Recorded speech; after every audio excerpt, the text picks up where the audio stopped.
You start eating less. You skip snacks. You cut portions.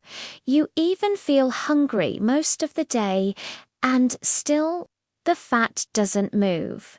In fact, sometimes the scale goes up. Your clothes feel tighter. Your energy drops.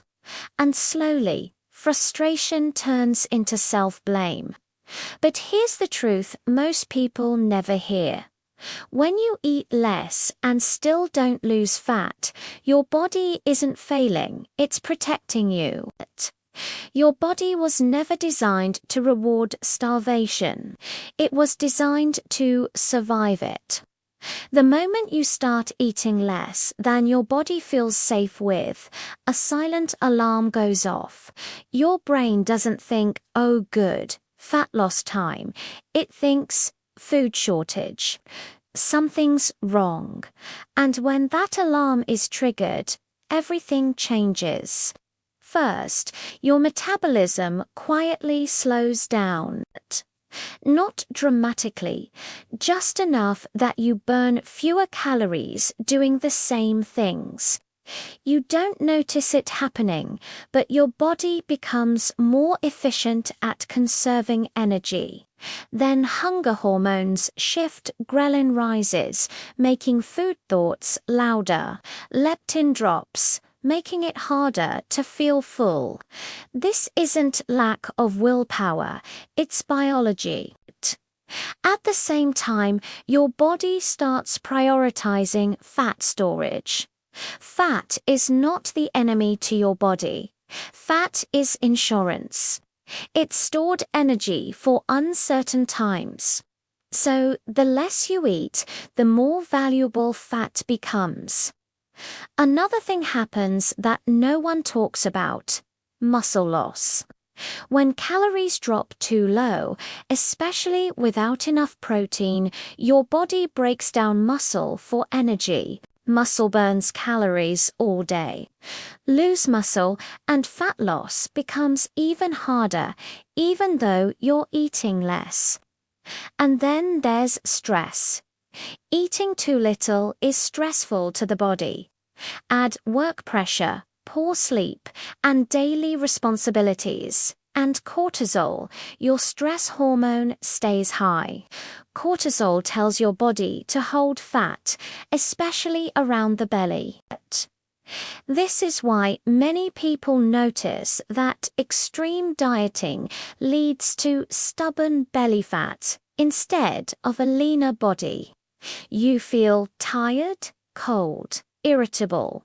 Your workouts feel harder, recovery slows, and your body becomes resistant to change.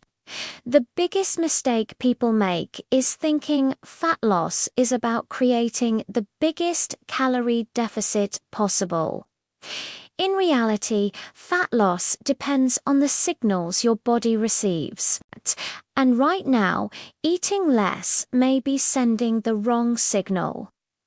When people realize that eating less isn't working, they usually double down. They cut more calories. They skip more meals. They push harder in the gym. On the outside, it looks like discipline. Inside the body, it feels like danger. Your body doesn't understand diets. It understands patterns.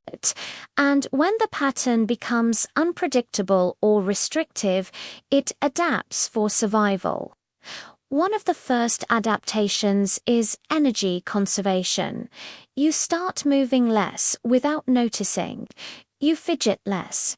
You sit more. Even your posture changes. These tiny reductions in movement add up to hundreds of calories a day. You think you're burning the same amount, but your body has quietly reduced output. Then digestion slows. Thyroid hormones adjust. Body temperature drops slightly. These are all protective responses, not malfunctions. At the same time, your body becomes more sensitive to food. When calories are scarce, insulin sensitivity shifts in a way that makes fat storage easier once food does arrive. This is why small meals suddenly feel like they stick more than they used to. And let's talk about dieting cycles. Many people eat very little during the week, then relax on weekends. To the body, this looks like chaos. Starvation followed by sudden abundance. The most logical response: store as much as possible when food appears. This is why weight often increases even when average calorie intake seems low. There's also the emotional side. Constant restriction increases food obsession. You think about food more. You crave faster energy, sugar, refined carbs, comfort foods. When you eventually give in, it's not a lack of control, it's a biological rebound. Another hidden factor is gut health. Extreme dieting reduces food variety and fiber intake. This alters gut bacteria, which play a role in appetite regulation, insulin sensitivity, and inflammation. A stressed gut sends stress signals back to the brain, further slowing fat loss. Exercise can make things worse if used incorrectly. Long, intense workouts combined with low calories increase cortisol. High cortisol blocks fat loss and encourages muscle breakdown. You burn calories in the moment but lose metabolic strength long term. This is why many people feel weaker, flatter, and heavier after weeks of dieting, even if the scale moves slightly. Fat loss doesn't happen when the body is under attack. It happens when the body feels safe enough to let go. When fat loss has stalled for a long time, the solution isn't to eat even less. It's to rebuild trust with your body. That starts with eating enough, not excessively, but adequately. Regular meals with sufficient protein send a powerful signal that muscle is needed and food is reliable. Protein protects metabolism, stabilizes hunger hormones, and reduces cravings naturally. Carbohydrates matter too. Removing them completely increases stress hormones and worsens thyroid function for many people. When carbs are eaten in balanced meals alongside protein, fiber, and fats, they support energy and help calm the nervous system. Fats aren't the enemy either. Healthy fats slow digestion and signal safety. When your body feels safe, it stops clinging to stored energy. Movement should feel supportive, not punishing. Walking, daily activity, and strength training tell your body it's strong and capable. Excessive cardio while underfueled tells it the opposite. Sleep and recovery are non-negotiable. Poor sleep keeps cortisol high and hunger hormones dysregulated. When sleep improves, many people notice fat loss begins again without changing calories. Stress reduction may sound abstract, but it's biological. Short walks, breathing, quiet time, and realistic expectations reduce cortisol enough to allow fat burning to restart.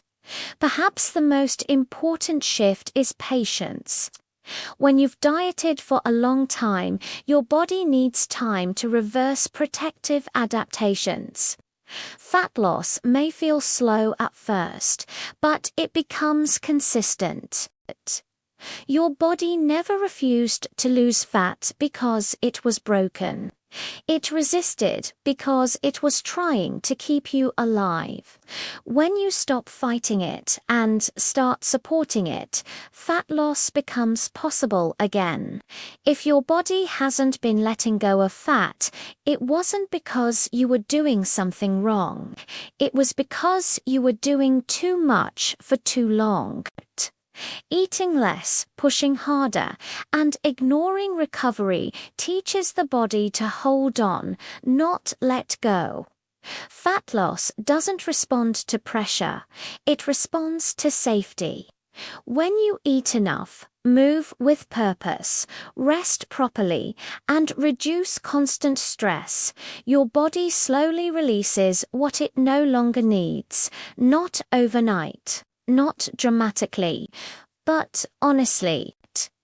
Your body was never your enemy. It was protecting you the only way it knows how.